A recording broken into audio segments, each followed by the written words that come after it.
seorang raja, putri saudagar kaya, Laila namanya, sedangkan ia hanya anak seorang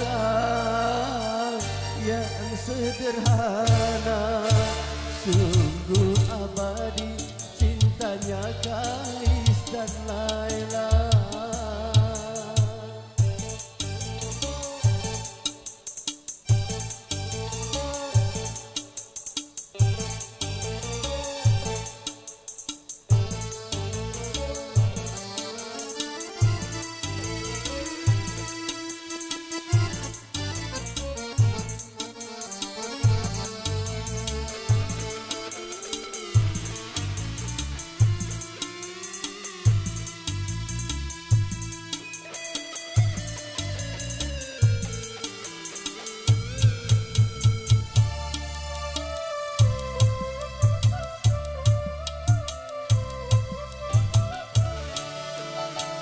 Kau berbagi dan ayahnya agar mereka tak lagi saling menyinta.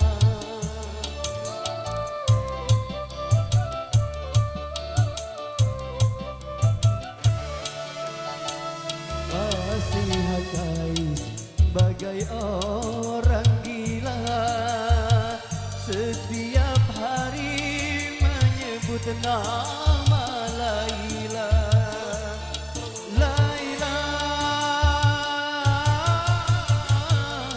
oh Laila, di tengah gurun Sahara mereka berjumpa antara gemuruh badai, hingga akhirnya menutup mata. Sungguh abadi cintanya Kais dan Laila, takkan terlupa hingga di akhir masa.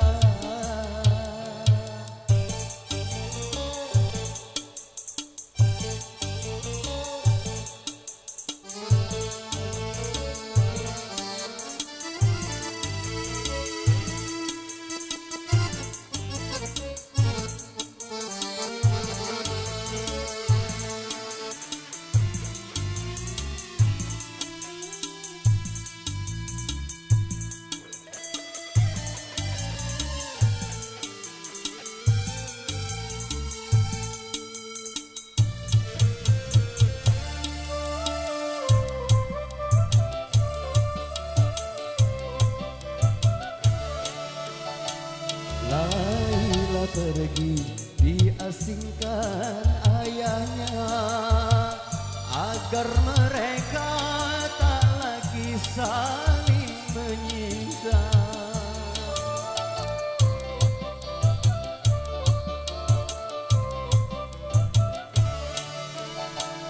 Kasihan Kais bagai orang gila, setiap hari menyebut nama Laila.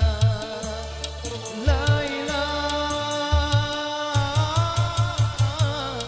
oh Laila, di tengah gurun Sahara mereka berjumpa antara gemuruh badai, hingga akhirnya menutup mata.